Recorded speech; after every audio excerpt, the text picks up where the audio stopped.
मंजिल उन्हीं को मिलती है जिनके सपनों में जान होती है। मंजिल उन्हीं को मिलती है जिनके सपनों में जान होती है। पंखों से कुछ नहीं होता, हौसलों से उड़ान होती है। तो हेलो बच्चों, मैं संदीप कुमार यादव।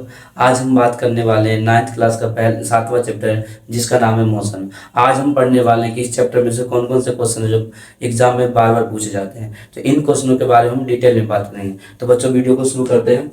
बच्चों, सबसे पहला क्वेश्चन आता है हमारा मोशन। मोशन क्या होता है, उसके बाद हम पढ़ने वाले हैं कि मोशन कितने प्रकार के होते हैं। इसमें हम पढ़ेंगे यूनिफॉर्म मोशन के बारे में, उसके बाद हम पढ़ेंगे नॉन यूनिफॉर्म मोशन के बारे में, उसके बाद हम पढ़ने वाले हैं लीनियर मोशन के बारे में, उसके बाद हम पढ़ने वाले हैं सर्कुलेटरी मोशन के बारे में, उसके बाद बच्चों हम पढ़ने वाले हैं ऑक्सीलरेटरी मोशन के बारे में, उसके बाद हम पढ़ेंगे एक्सीलरेशन के बारे में, फिर हम पढ़ने वाले हैं डिस्टेंस और डिस्प्लेसमेंट के बारे में, उसके बाद हम पढ़ेंगे बच्चों स्पीड और वेलोसिटी के बारे में, और लास्ट में हम पढ़ने वाले हैं रिटार्डेशन के बारे में, जिसे डी एक्सीलरेशन भी कहा जाता है। इन टॉपिक के बारे में आज हम डिटेल में बात करेंगे, और आज हम ये भी बात करेंगे एग्जाम में किस तरीके से क्वेश्चन पूछे जाते हैं। तो बच्चों, वीडियो को ध्यान से देखना है और टॉपिक को समझने की कोशिश करना है। बच्चों, पहला क्वेश्चन आता है हमारा, मोशन किसे कहते हैं, what is motion. When an object change its position with respect to time. जब कोई ऑब्जेक्ट समय के अनुसार अपना पोजीशन बदल लेता है, जब कोई ऑब्जेक्ट समय के अनुसार अपना पोजीशन बदल लेता है, उसे मोशन कहते हैं। जब कोई ऑब्जेक्ट समय के अनुसार अपना पोजीशन बदल लेता है, उसे मोशन कहते हैं। बच्चों, जैसे हम साइकिल चला रहे हैं तो साइकिल का पोजीशन बदलेगा, समय के अनुसार साइकिल जो अपना पोजीशन चेंज करेगा, इसे हम क्या कहेंगे बच्चों, मोशन कहेंगे। जैसे पृथ्वी जो है सूरज के चारों तरफ चक्कर लगा रही है बच्चों, ये भी क्या होगा, देखिए मोशन होगा। और बच्चों, चांद जो है वो सूरज के चारों तरफ घूम रहा है, ये भी क्या कहलाएगा बच्चों, मोशन होगा। यानी कि अगर हम बाइक चला रहे हैं, अगर हम कार चला रहे हैं, या 4 व्हीलर 3 व्हीलर 6 व्हीलर चला रहे हैं, तो बच्चों ये सारे के सारे क्या कहलाएंगे, मोशन कहलाएंगे। यानी कि जब कोई ऑब्जेक्ट समय के अनुसार अपना पोजीशन बदल लेता है, उसे क्या कहते हैं बच्चों, मोशन कहते हैं। अब मोशन जो होते हैं वो बच्चों 4 प्रकार के होते हैं। मोशन कितने प्रकार के होते हैं बच्चों, 5 प्रकार के होते हैं। सबसे पहला आता है हमारा यूनिफॉर्म मोशन, दूसरा आता है हमारा नॉन यूनिफॉर्म मोशन, तीसरा पढ़ेंगे हम लीनियर मोशन के बारे में, चौथा पढ़ेंगे सर्कुलेटरी मोशन के बारे में, और पांचवा पढ़ने वाले हैं ऑक्सीलरेटरी मोशन के बारे में। तो बच्चों, सबसे पहले हम बात करते हैं कि यूनिफॉर्म मोशन क्या होता है, उसके बाद हम बात करेंगे नॉन यूनिफॉर्म मोशन क्या होता है। जब कोई ऑब्जेक्ट समय के अनुसार अपना पोजीशन बदल लेता है, यूनिफॉर्मली अपना पोजीशन बदलता है। जब कोई ऑब्जेक्ट टाइम विद मतलब समय के अनुसार यूनिफॉर्मली अपना पोजीशन बदल लेता है, उसे हम यूनिफॉर्म मोशन कहते हैं। जैसे बच्चों पृथ्वी जो है समय के अनुसार अपना यूनिफॉर्मली अपना पोजीशन बदलती है। पृथ्वी जो अर्थ जो है, ठीक है बच्चों। जैसे मान लें पृथ्वी का जो रोटेशन होता है वो फिक्स होता है, ऐसा नहीं होता कभी पृथ्वी तेज घूम रही है कभी धीरे धीरे घूम रही है, ऐसा पॉसिबल नहीं है। तो बच्चों, पृथ्वी जो मोशन में होती है वो कौन से मोशन में होती है, वो जो होती है यूनिफॉर्म मोशन में होती है। तो बच्चों, यूनिफॉर्म मोशन का मतलब होता है जो यूनिफॉर्मली अपने पोजीशन को चेंज करें, ना तो ज़्यादा ना तो कम। जैसे बच्चों में हम बाइक चलाते हैं, अगर मान लिया मैं 10 की स्पीड से बाइक चला रहा हूँ और 10 की स्पीड से बाइक चलाते ही जा रहा हूँ, तो बच्चों ये कौन सा मोशन कहलाएगा, यूनिफॉर्म मोशन कहलाएगा। और नॉन यूनिफॉर्म मोशन बच्चों उसे कहा जाता है जब कोई ऑब्जेक्ट समय के अनुसार अपना पोजीशन नॉन यूनिफॉर्मली चेंज कर दे, कभी ज़्यादा चेंज करे कभी कम चेंज करे। जैसे बच्चों हम बाइक चलाते हैं तो बाइक कभी यूनिफॉर्मली नहीं चला पाते हैं। अगर हम रोड पे बाइक चला रहे हैं तो कभी तेज भी चला लेते हैं, कभी धीरे धीरे भी चलाते हैं। तो बच्चों, ऐसे कंडीशन में इसको हम क्या कहेंगे बच्चों, नॉन यूनिफॉर्मली मोशन कहेंगे। कौन सा मोशन कहेंगे बच्चों, नॉन यूनिफॉर्मली मोशन कहेंगे। जैसे हम साइकिल चला रहे हैं तो साइकिल भी बच्चों हम कौन से मोशन में चलाते हैं, नॉन यूनिफॉर्मली में चलाते हैं। कभी पोजीशन ज़्यादा चेंज होता है, कभी कम चेंज होता है, कभी बहुत ही ज़्यादा चेंज हो जाता है, कभी बहुत ही कम चेंज होता है। तो बच्चों, ऐसे को हम क्या कहेंगे, नॉन यूनिफॉर्म मोशन कहेंगे। उसके बाद बच्चों हम बात करते हैं लीनियर मोशन के बारे में। बच्चों, लीनियर मोशन उसे कहा जाता है जो स्ट्रेट लाइन में ट्रेवल करता है। जब कोई ऑब्जेक्ट स्ट्रेट लाइन में ट्रेवल करता है उसे हम क्या कहते हैं बच्चों, लीनियर मोशन कहते हैं। जैसे बच्चों लाइट हो गया, लाइट हमेशा जो है वो लीनियर मोशन में ही ट्रेवल करती है। लाइट जो हमेशा लीनियर मोशन में ही ट्रेवल करती है। तो बच्चों लाइट भी एक क्या हो गया, एग्जाम्पल हो गया, लीनियर मोशन का एग्जाम्पल हो गया। अगर हम सीधे चलते जा रहे हैं, चलते जा रहे हैं, चलते जा रहे हैं, चलते जा रहे हैं, ना तो लेफ्ट मुड़ रहे हैं, ना तो राइट मुड़ रहे हैं, तो ऐसे कंडीशन में बच्चों इसे हम क्या कहेंगे, लीनियर मोशन कहेंगे। उसके बाद बच्चों आता है सर्कुलेटरी मोशन आता है। जब कोई ऑब्जेक्ट किसी सर्कुलर पाथ में मूव करता है, जब कोई ऑब्जेक्ट किसी सर्कुलर पाथ में मूव करता है, उसे हम सर्कुलेटरी मोशन कहते हैं। जैसे बच्चों पंखा हो गया, पंखा हमेशा जो सर्कुलेटरी पाथ में जो मूव करता है, इसे हम क्या कहेंगे, सर्कल में मूव करता है, इसलिए हम इसे क्या कहेंगे बच्चों, सर्कुलेटरी मोशन कहेंगे या सर्कुलर मोशन भी कह सकते हैं इसको। जैसे बच्चों जितने भी पहिए हैं, एरोप्लेन के टायर हो, एरोप्लेन के पहिए हो, या बाइक के पहिए हो, या फोर व्हीलर हो, थ्री व्हीलर हो, जितने भी पहिए हैं वो सारे के सारे कौन से मोशन में मूव करते हैं, सर्कुलेटरी मोशन में मूव करते हैं। बच्चों जैसे मान लिया कोई कोई एक लड़की है जो सर्कुलर पाथ में घूम रही है, इस तरीके से इसी पाथ में घूमती जा रही, घूमती जा रही, घूमती जा रही, तो बच्चों इसे हम क्या कहेंगे, सर्कुलेटरी मोशन कहेंगे। उसके बाद बच्चों हमारा आता है ऑक्सीलेटरी मोशन। क्या होता है, जो टू एंड फ्रो मतलब आगे पीछे हो, जैसे पेंडुलम हो गया। बच्चों पेंडुलम का जो मूवमेंट होता है हमेशा इस तरीके से होता है, कभी इधर कभी इधर कभी इधर, to and fro, to and fro. तो बच्चों जो टू एंड फ्रो मूव करता है उसे हम क्या कहते हैं बच्चों, ऑक्सीलेटरी मोशन कहते हैं। ठीक है बच्चों, मोशन समझ में आ गया। मोशन क्या होता है, जब कोई ऑब्जेक्ट समय के अनुसार अपना पोजीशन बदल लेता है, जब कोई ऑब्जेक्ट समय के अनुसार अपना पोजीशन बदल लेता है उसे क्या कहते हैं बच्चों, मोशन कहते हैं। इसमें हमें यूनिफॉर्म मोशन, जो यूनिफॉर्मली अपना पोजीशन बदलता है उसे हम यूनिफॉर्म मोशन कहते हैं, और जो नॉन यूनिफॉर्मली अपना पोजीशन बदल लेता है उसे नॉन यूनिफॉर्म मोशन कहते हैं। और लीनियर मोशन जो स्ट्रेट पाथ में ट्रेवल करता है, जो स्ट्रेट लाइन में ऑब्जेक्ट जाता है उसे हम क्या कहते हैं बच्चों, लीनियर मोशन कहते हैं। सर्कुलेटरी मोशन जो सर्कल में मूव करता है, जब कोई ऑब्जेक्ट सर्कल में मूव करता है उसे हम क्या कहेंगे, सर्कुलेटरी मोशन कहेंगे। जैसे पृथ्वी सूरज के चारों तरफ चक्कर लगाती है, ये भी एक सर्कुलर मोशन हो गया। भाई चांद जो है पृथ्वी के चारों तरफ चक्कर लगाता है, ये भी क्या हो गया बच्चों, एक सर्कुलर मोशन हो गया। और बच्चों ऑक्सीलेटरी मोशन क्या होता है, जो टू एंड फ्रो, आगे पीछे दाएं बाएं इस तरीके जो मूव करें। जैसे पेंडुलम हो गया बच्चों, पेंडुलम हमेशा क्या होता है, टू एंड फ्रो जाता है, उसे हम क्या कहेंगे बच्चों, ऑक्सीलेटरी मोशन कहेंगे। ठीक है बच्चों, समझ आ गया। उसके बाद बच्चों हम बात करते हैं डिस्टेंस के बारे में।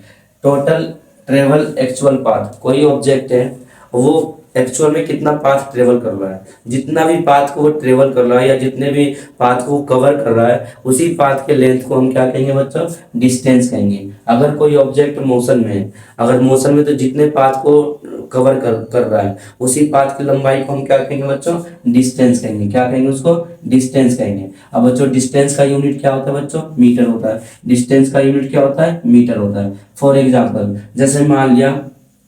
जैसे मान लिया पॉइंट ए, जो राम जो है, राम पॉइंट ए से पॉइंट बी पे जाता है, पॉइंट बी पे जाता है। इन दोनों के जो बीच की दूरी है, इन दोनों के बीच की दूरी बच्चों 150 मीटर है। राम जो है पॉइंट ए से बी पे गया और फिर दोबारा बी से ए पे आ गया। तो बच्चों ये बताओ राम ने कितना डिस्टेंस कवर कर लिया, कितनी दूरी तय कर ली इन्होंने। तो बच्चों 150 जाना और 150 आना कितना हो गया बच्चों, 300 मीटर। यानी कि राम ने 300 मीटर की दूरी है जो कवर कर लिया। अगर दोबारा से राम जाता है और दोबारा से राम आ जाता है तो बच्चों कितना हो जाएगा, 600 मीटर की दूरी डिस्टेंस कवर कर लेगा। कितने, 600 मीटर। तो बच्चों इसी को हम क्या कहते हैं, डिस्टेंस कहते हैं। यानी किसी भी ऑब्जेक्ट के द्वारा जितना भी पाथ कवर किया जाता है उस पाथ की लंबाई को हम क्या कहते हैं बच्चों, डिस्टेंस कहते हैं। और डिस्टेंस को हमेशा किससे मेजर करते हैं, मीटर से मेजर करते हैं। किलोमीटर भी होता है लेकिन बच्चों डिस्टेंस का जो यूनिट होता है वो क्या होता है बच्चों, मीटर होता है। उसके बाद बच्चों हम बात करते हैं डिस्प्लेसमेंट के बारे में। किसके बारे में बात करेंगे, डिस्प्लेसमेंट के बारे में।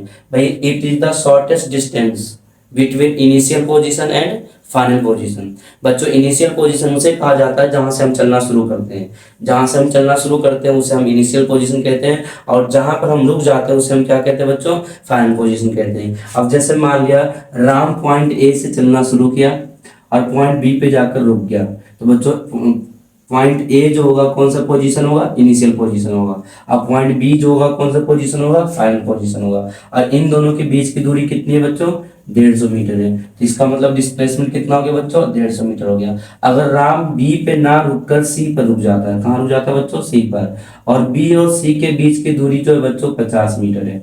कितने मीटर है, 50 मीटर है। तो बच्चों इनिशियल पोजीशन क्या हो गया बच्चों, ए हो गया। फाइनल पोजीशन क्या हो गया बच्चों, सी हो गया। और इन दोनों के बीच का डिस्टेंस कितना है बच्चों, 100 मीटर है। तो बच्चों डिस्प्लेसमेंट कितना कहलाएगा, 100 मीटर कहलाएगा। हमें इनिशियल पोजीशन और फाइनल पोजीशन देखना है। हमें इनिशियल पोजीशन यानी कि जहां से चलना शुरू किया था, और फाइनल पोजीशन जहां पे जाकर राम रुक रहा है, इन दोनों के बीच के डिस्टेंस को हम क्या कहेंगे बच्चों, डिस्प्लेसमेंट कहेंगे। अगर मान यहाँ पे डिस्टेंस पूछ लिया जाए बच्चों, तो ये जाने में कितना, 150। उसके बाद सी पे आने में कितना डिस्टेंस कवर किया, 50। तो 150 और 50 कितने हो गए बच्चों, 200। यानी कि राम ने टोटल डिस्टेंस है जो 200 कवर कर लिया, ठीक है। लेकिन डिस्प्लेसमेंट कितना रहा, 100 मीटर रहा। बच्चों डिस्प्लेसमेंट का मतलब शॉर्टकट रास्ता भी होता है।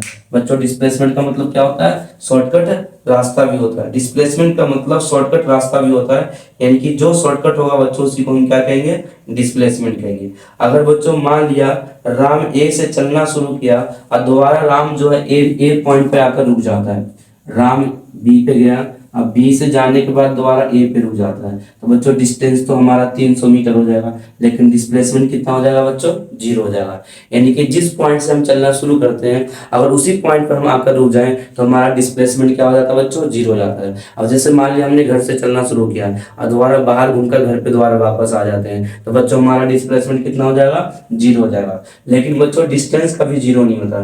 डिस्प्लेसमेंट है जो 0 हो जाता है, लेकिन डिस्टेंस कभी 0 नहीं होता।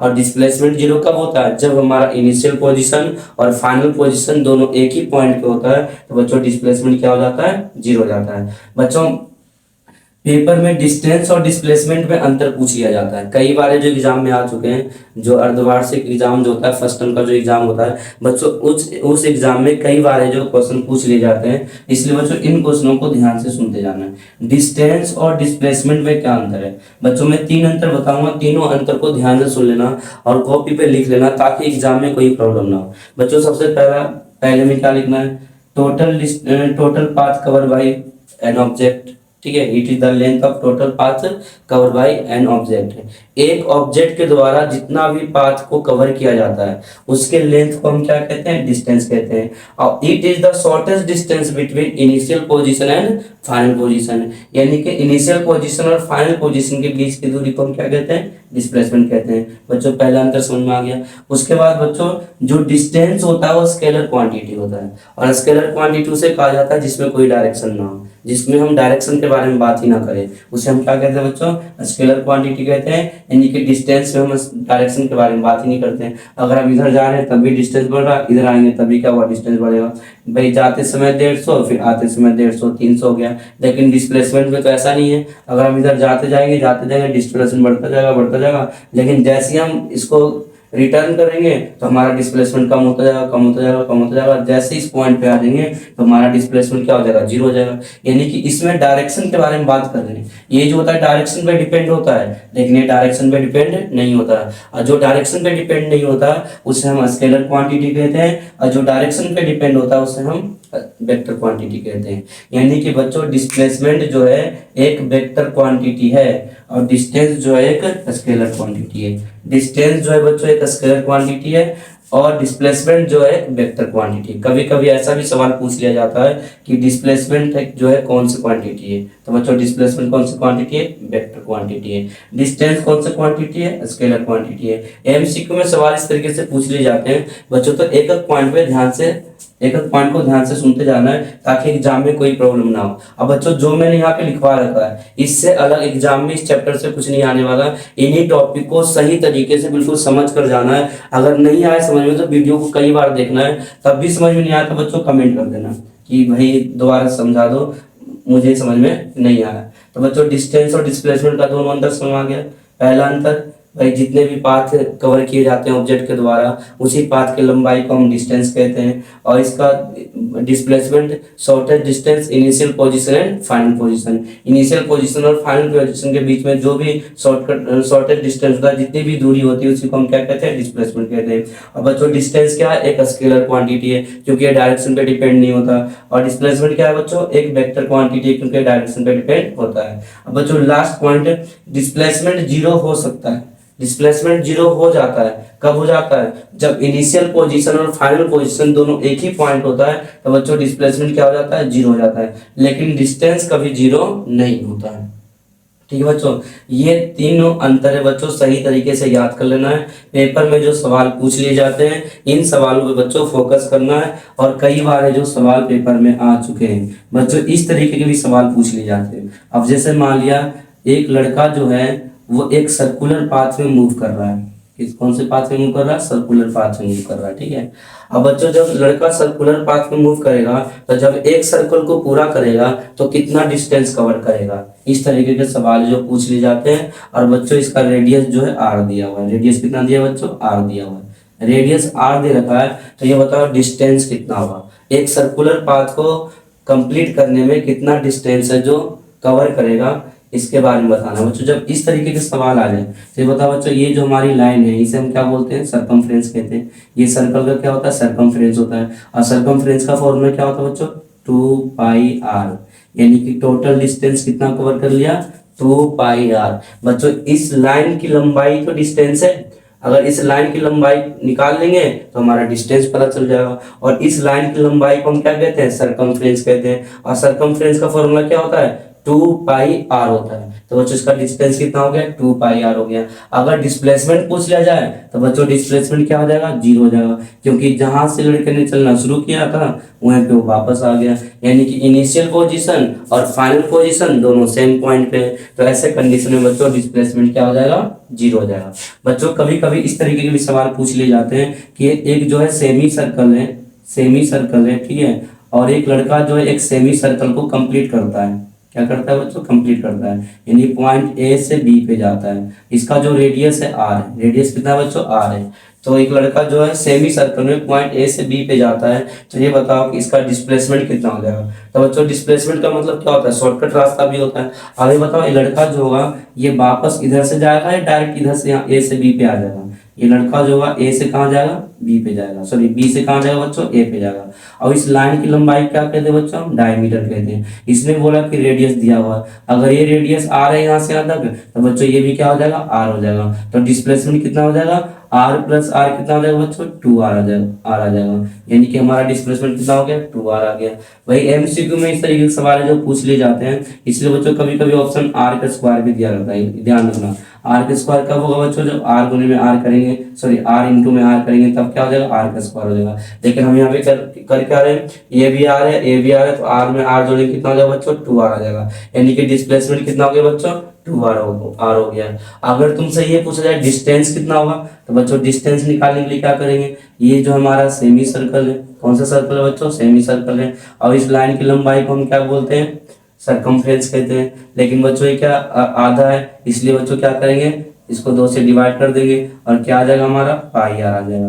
यानी कि डिस्टेंस कितना हो गया बच्चों? पाई आर हो गया। अगर मान लिया ये लड़का जो है ए से बी पे जाता है, फिर इधर से आ जाता है ए पे आ जाता है, तो बच्चों इसमें क्या कर देंगे? हम 2r जोड़ देंगे। इसे हम क्या करेंगे? 2r जोड़ेंगे। जब 2r जोड़ देंगे तो बच्चों यही हमारा क्या हो गया? आंसर हो गया। समझ में आ गया बच्चों? अगर मान लिया आपको कोई डिजिट दिया हो तो आर की जगह वो डिजिट रख देंगे। तो कभी कभी जो इस तरीके के सवाल जो पूछ लिए जाते हैं बच्चों, डिस्टेंस से भी पूछ लिया जाता है, डिस्प्लेसमेंट से भी पूछ लिया जाता है। एक और सवाल बच्चों जिसका जवाब देना है। एक मान लिया तालाब है, पूल है, ठीक है बच्चों, और इस पूल में जो है कलावती नहा रही है, ठीक है। अब कलावती ने क्या किया? जंप किया। और जैसे इन्होंने जंप किया, जंप करने के बाद तैरते हुए तैरते हुए तैरते हुए यहाँ पे गई, और फिर तैरते हुए दोबारा वापस आ गई। अब बच्चों इस पुल की जो लंबाई है वो 100 मीटर है। पुल की लंबाई कितनी है बच्चों? 100 मीटर। अब 1 मिनट के अंदर ही कलावती तैरती हुई जाती है और फिर दोबारा से वापस आ जाती है। 1 मिनट के अंदर ही, मतलब 30 सेकंड जाने में और 30 सेकंड आने में। तो बच्चों ये बताओ टोटल डिस्टेंस कितना कवर कर लिया? तो भाई टोटल डिस्टेंस कितना हो जाएगा बताओ? 100 मीटर जाने में और 100 मीटर आने में कितना हो गया? 200 मीटर। यानी कि कलावती ने 200 मीटर दूरी है जो कवर कर लिया। कितना डिस्टेंस कवर कर लिया? 200 मीटर। अब ये बताओ बच्चों डिस्प्लेसमेंट कितना कवर कर लिया इन्होंने? अब डिस्प्लेसमेंट हमारा क्या हो जाएगा, जीरो हो जाएगा। और जीरो क्यों हो जाएगा, क्योंकि हमारा इनिशियल पोजीशन और फाइनल पोजीशन दोनों क्या है, सेम है, दोनों के बीच में कोई डिस्टेंस नहीं है। तो बच्चों ऐसे कंडीशन में डिस्प्लेसमेंट क्या हो जाएगा, जीरो हो जाएगा। ठीक है बच्चों, तो समझ में आ गया टॉपिक, डिस्टेंस और डिस्प्लेसमेंट समझ में आ गया, कोई प्रॉब्लम। ठीक है, इस तरीके के सवाल बच्चों पूछ लिए जाते हैं, इसको ध्यान में रखना। ठीक है बच्चों, उसके बाद हम बात करते हैं स्पीड और वेलोसिटी के बारे में बात करते हैं। ठीक है बच्चों, अब देखो जैसे डिस्टेंस का ऐसा यूनिट मीटर था, तो डिस्प्लेसमेंट का भी ऐसा यूनिट क्या हो जाएगा बच्चों, मीटर हो जाएगा। इन दोनों को ध्यान रखना है। ठीक है, उसके बाद हम बात करते हैं डिस्टेंस और डिस्प्लेसमेंट के बारे में। बच्चों when an object cover some distance in unit time, जब कोई ऑब्जेक्ट यूनिट टाइम में कुछ दूरी तय कर लेती है। ठीक है, जब कोई ऑब्जेक्ट एक यूनिट टाइम में कुछ दूरी तय कर लेता है, उसे हम क्या कहते हैं बच्चों, स्पीड कहते हैं। When an object cover some distance in unit time, जब कोई ऑब्जेक्ट कुछ दूरी यूनिट टाइम में कवर कर लेता है, उसे हम क्या कहते हैं बच्चों, स्पीड कहते हैं। इसमें कोई डायरेक्शन नहीं होता, इसमें हम डायरेक्शन के बारे में बात नहीं करते हैं। अब जैसे मान लिया बच्चों, हमने यहाँ पे लिखा 20 मीटर पर सेकेंड, क्या लिखा बच्चों, 20 मीटर पर सेकेंड। इसका मतलब है कि 20 मीटर पर सेकेंड का मतलब है कि एक सेकेंड में 20 मीटर की दूरी कवर कर लेना, एक सेकेंड में 20 मीटर के डिस्टेंस को कवर कर लेना क्या कहलाता है बच्चों, इसे हम क्या कहेंगे, मीटर पर सेकेंड का मतलब होता है एक सेकेंड में 20 मीटर की दूरी तय करना। ये भी क्या बच्चों हमारा स्पीड है। यानी कि when an object covers some distance in unit time, जब कोई ऑब्जेक्ट एक यूनिट टाइम में कुछ दूरी तय कर लेता है, कुछ डिस्टेंस को कवर कर लेता है, उसे हम क्या कहेंगे बच्चों, स्पीड कहेंगे। जैसे मान लिया हम साइकिल चला रहे हैं बच्चों, जब हम साइकिल चलाएंगे तो या तो एक सेकेंड में या तो एक मिनट में कुछ ना कुछ तो दूरी तय करेंगे, और जो भी हम दूरी तय करेंगे, जो भी डिस्टेंस को हम कवर करेंगे, उसी को हम क्या कहेंगे, स्पीड कहेंगे। अगर मान लिया एक घंटे में 50 किलोमीटर दूरी तय कर रहे हैं, तो बच्चों हमारी स्पीड हो जाएगी 50 किलोमीटर पर आवर। अगर मान लिया हम एक मिनट में 4 मीटर की दूरी तय कर रहे हैं, तो बच्चों हमारी स्पीड हो जाएगी 4 मीटर पर मिनट। समझ में आ गया बच्चों, कोई प्रॉब्लम। इसमें हम डायरेक्शन के बारे में बात नहीं करते हैं। अगर बच्चों हम डायरेक्शन के बारे में इसमें बात नहीं करते हैं, तो इसका मतलब ये कौन सा क्वांटिटी होगा, स्केलर क्वांटिटी होगा। ध्यान रखना, जहां पे डायरेक्शन के बारे में बात ना हो, स्पीड कभी नेगेटिव नहीं होता, सिंपल सी बात है। अगर नेगेटिव नहीं हुआ तो हम डायरेक्शन के बारे में बात नहीं करें। इसका मतलब स्पीड जो होता है हमेशा पॉजिटिव होता है, हमेशा पॉजिटिव होगा और हमेशा ही पॉजिटिव होगा। और बच्चों इसमें कोई डायरेक्शन नहीं होता, इसीलिए स्पीड को स्केलर क्वांटिटी कहा जाता है और स्पीड हमेशा पॉजिटिव होता है। उसके बाद बच्चों हम बात करते हैं वेलोसिटी के बारे में। भाई इस दोनों का डेफिनेशन बच्चों बिल्कुल सेम है, बस इसमें डायरेक्शन आ जाता है। यानी कि जब कोई ऑब्जेक्ट यूनिट टाइम में कुछ दूरी तय कर लेता है किसी फिक्स डायरेक्शन में, किसी इन एनी डायरेक्शन नहीं, किसी फिक्स डायरेक्शन में, इन फिक्स डायरेक्शन में, उसे हम क्या कहते हैं बच्चों, वेलोसिटी कहते हैं। डेफिनेशन सेम है, इसमें लिखना है इन एनी डायरेक्शन और इसमें क्या लिखना है बच्चों, इन फिक्स डायरेक्शन। जो फिक्स डायरेक्शन में अपना पोजीशन, अपने डिस्टेंस को कवर करता है, उसे हम क्या कहते हैं बच्चों, वेलोसिटी कहते हैं।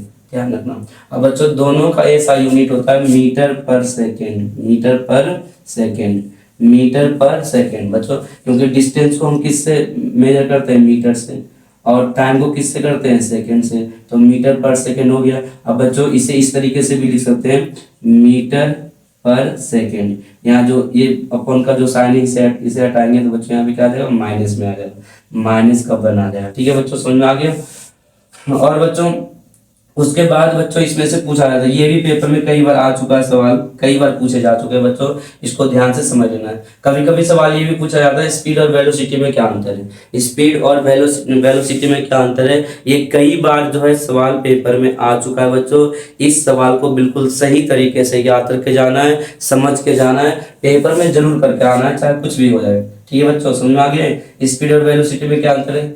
मैं तीन अंतर बता रहा हूँ बच्चों, सही तरीके से समझ लेना है। बच्चों स्पीड पहला डेफिनेशन लिखना है दोनों का, भाई when an object covers some distance in any direction, उसे हम क्या कहते हैं बच्चों, स्पीड कहते हैं।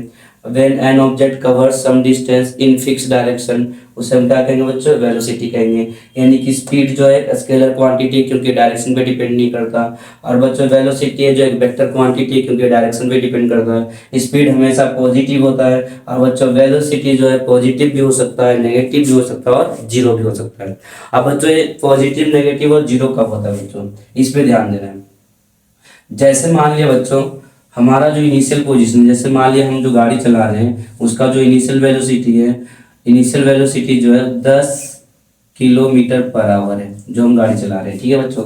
उसका इनिशियल शुरुआत में हम गाड़ी जो चला रहे हैं वो 10 किलोमीटर पर आवर की स्पीड से चला रहे हैं। उसके बाद मैंने क्या किया, इस स्पीड को बढ़ा दिया। अब बच्चों जैसे मैंने इस स्पीड को बढ़ाकर हमने क्या किया, 30 किलोमीटर पर आवर कर दिया, 30 किलोमीटर पर आवर कर दिया। अब ये बताओ बच्चों चेंज कितना आया। चेंज निकालने के लिए क्या करेंगे हम, फाइनल अंतिम मतलब फाइनल में से इनिशियल को माइनस कर देंगे। अब फाइनल हमारा कितना है बच्चों, 30 है, और इनिशियल हमारा कितना था, 10 था, यानी कि 20 किलोमीटर पर आवर का चेंज आ गया। 20 किलोमीटर पर आवर का क्या आ गया, चेंज आ गया। तो बच्चों ये जो चेंज आया किसमें आया, पॉजिटिव में आया। तो बच्चों इसे हम क्या कहेंगे, पॉजिटिव वेलोसिटी कहेंगे। यानी कि अगर मान लिया हमारा इनिशियल वेलोसिटी कम है और फाइनल वेलोसिटी ज्यादा है तो हमेशा पॉजिटिव वेलोसिटी कहलाएगा। क्या कहलाएगा बच्चों, पॉजिटिव वेलोसिटी कहलाएगा। अगर मान लिया हमारा इनिशियल वेलोसिटी ज्यादा है, अगर इनिशियल वेलोसिटी 30 है, हमारा जो फाइनल वेलोसिटी है वो 10 है, तो बच्चों 10 माइनस 30 करेंगे तो हमारा क्या आ जाएगा, नेगेटिव वेलोसिटी आ जाएगा। यानी कि जब इनिशियल वेलोसिटी ज्यादा होगा और फाइनल वेलोसिटी कम होगा तो नेगेटिव वेलोसिटी होगा। अगर इनिशियल वेलोसिटी कम होगा और फाइनल वेलोसिटी ज्यादा होगा तो पॉजिटिव वेलोसिटी होगा। अगर मान लिया हमने गाड़ी के जो वेलोसिटी चेंज ही नहीं किया, 10 की स्पीड से चलाए जा रहे हैं, तो बच्चों ऐसे कंडीशन में हमारा वेलोसिटी क्या हो जाएगा, जीरो हो जाएगा, क्योंकि 10 में से 10 माइनस करेंगे तो क्या बचेगा बच्चों, जीरो बचेगा। तो इस तरीके से जो वेलोसिटी होता है पॉजिटिव भी हो सकता है, नेगेटिव भी हो सकता है और जीरो भी हो सकता है, लेकिन स्पीड हमेशा क्या होता है बच्चों, पॉजिटिव होता है। तो ये सवाल जो है कई बार पेपर में आ चुका है बच्चों, और इस बार भी 100% पेपर में आएगा। इसको सही तरीके से बच्चों याद करके जाना है, समझ के जाना है, लेकिन पेपर में जरूर करके आना है, ठीक है बच्चों। उसके बाद हम बात करते हैं बच्चों एक्सीलरेशन के बारे में। The rate of change of velocity, the rate of change of velocity मतलब rate of change of velocity. ये बताओ बच्चों चेंज कैसे निकालते हैं। चेंज निकालने के लिए फाइनल में से इनिशियल को माइनस करना पड़ेगा। अब जैसे मान लिया कोई लड़का है, उस लड़के का वजन आज से 5 साल पहले 10 किलोग्राम था, ठीक है। उस लड़के का वजन जो था 5 साल पहले 10 किलोग्राम का था, और आज जो उसका वजन है वो 30 किलोग्राम है। तो बच्चों कितना चेंज आया, तो हम क्या करेंगे, अभी के वजन में से पहले वाले वजन को माइनस कर देंगे। अभी का वजन 30 किलोग्राम है, अब पहले का वजन कितना था, 10 किलोग्राम था। अब 30 में से 10 माइनस करेंगे, कितना बचेगा बच्चों, 20 किलोग्राम बचेगा। यानी कि 20 किलोग्राम का चेंज आया। और बच्चों कितने दिनों में चेंज आया 20 किलोग्राम का, 5 सालों में चेंज आया। तो चेंज हम कैसे निकालते हैं, हम फाइनल में से इनिशियल को माइनस कर देते हैं। तो बच्चों जब हम फाइनल में से इनिशियल को माइनस करते हैं तो क्या आ जाता है, चेंज आ जाता है। किसका चेंज आएगा, वेलोसिटी का चेंज आएगा। लेकिन हम बात करें the rate of change of velocity, जहां पे भी रेट के बारे में बात करेगा बच्चों तो अपन में टाइम आ जाएगा। जहां भी रेट के बारे में बात करेगा ओपन में क्या आ जाएगा बच्चों, टाइम आ जाएगा। इस तरीके से हमारा जो फॉर्मूला बन गया एक्सीलरेशन का, क्या बन गया बच्चों, हमारा फॉर्मूला बन गया the rate of change of velocity. Change निकालने के लिए फाइनल में से इनिशियल को माइनस करेंगे, और रेट क्या है तो बटे में क्या आ जाएगा बच्चों, टाइम आ जाएगा। तो v माइनस यू ओपन में क्या हो गया, t हो गया। ये हमारा क्या आ गया, एक्सीलरेशन आ गया। अब बच्चों एक्सीलरेशन का SI यूनिट होता है मीटर पर सेकेंड स्क्वायर। इसका SI यूनिट क्या होता है बच्चों, मीटर पर सेकेंड स्क्वायर। और बच्चों मैंने पहले भी बताया था कि SI यूनिट का मतलब होता है सिस्टम ऑफ इंटरनेशनल, एक ऐसा यूनिट जिसका प्रयोग पूरी दुनिया में होता है, पूरी दुनिया के लोग करते हैं, उसे हम क्या कहते हैं बच्चों, SI यूनिट कहते हैं। तो एक्सीलरेशन का SI यूनिट होता है मीटर पर सेकेंड स्क्वायर। और बच्चों ये एग्जाम में MCQ में 1 नंबर का सवाल है जो कई बार आ चुका है, इसको सही तरीके से बच्चों याद कर लेना है, क्योंकि यूनिट जो है सवाल यूनिट जो आता ही आता है। या तो तुमसे स्पीड का SI यूनिट पूछेगा तो मीटर पर सेकेंड, वेलोसिटी का पूछेगा तो उसका भी मीटर पर सेकेंड। अब बच्चों डिस्टेंस का पूछेगा तो मीटर हो जाएगा, और डिस्प्लेसमेंट का पूछेगा तो मीटर हो जाएगा। अगर एक्सीलरेशन का पूछेगा तो मीटर पर सेकेंड स्क्वायर हो जाएगा, ठीक है बच्चों।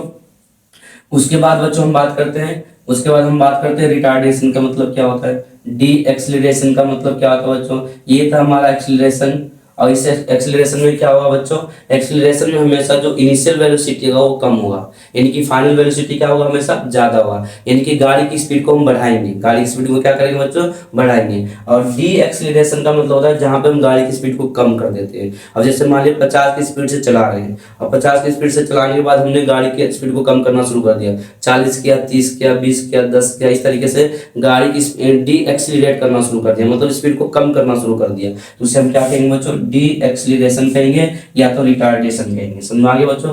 एक्सीलरेशन में क्या होता है, स्पीड को बढ़ाते हैं, एक्सीलरेट करते हैं मतलब स्पीड को हम बढ़ा रहे हैं, 10 की स्पीड से चला रहे थे, 20 कर दिया, 30 कर दिया, 40 कर दिया, 50 कर दिया, तो हमारा क्या हो गया, एक्सीलरेशन हो गया। और डी एक्सीलरेशन का मतलब स्पीड को हम कम कर रहे हैं। अगर हम 100 की स्पीड से चला रहे हैं तो पहले हमने 80 किया, उसके बाद 60 किया, उसके बाद फिर 40 कर दिया, फिर 30 कर दिया, तो जहां पे भी एक्सीलरेशन, जहां पे भी फाइनल वेलोसिटी को कम करेंगे उसी को हम क्या कहते हैं बच्चों, डी एक्सीलरेशन कहेंगे या तो रिटार्डेशन कहेंगे। समझ आ गया बच्चों। तो इस तरीके के सवाल है जो बच्चों, इसमें से कुछ ऐसे सवाल है बच्चों जो पेपर में बार बार पूछे जाते हैं बच्चों, जैसे एक्सीलरेशन किसे कहते हैं, क्या होता है, इससे ये सवाल कई बार पूछा जा चुका है। एसआई यूनिट बच्चों जितने भी स्पीड का एसआई यूनिट, वेलोसिटी का एसआई यूनिट हो गया, और एक्सीलरेशन का एसआई यूनिट हो गया बच्चों, इसको सही तरीके से याद करना। डिस्टेंस और डिस्प्लेसमेंट में क्या डिफरेंस है, ये भी पेपर में कई बार आ चुका है बच्चों। और स्पीड और वेलोसिटी में क्या डिफरेंस है, ये भी पेपर में कई बार आ चुका है बच्चों। और है जो uniform motion, non uniform motion, इस तरीके के बच्चों एग्जाम्पल के तौर पे पूछ लिए जाते हैं। तो बच्चों ये था हमारा मोशन चैप्टर के कुछ इंपॉर्टेंट क्वेश्चन। अगले वीडियो में हम बात करेंगे इस चैप्टर से कौन कौन से न्यूमेरिकल जो पूछे जाते हैं, उस न्यूमेरिकल को बच्चों हम आसानी तरीके से करेंगे। और एक न्यूमेरिकल ऐसा होता है बच्चों जो पेपर में आता ही आता है, 3 नंबर का एक न्यूमेरिकल है जो हर बार पेपर में पूछे जाते हैं। तो बच्चों अगली वीडियो में मिलते हैं, जब तक के लिए नमस्कार, खुश रहें, धन्यवाद।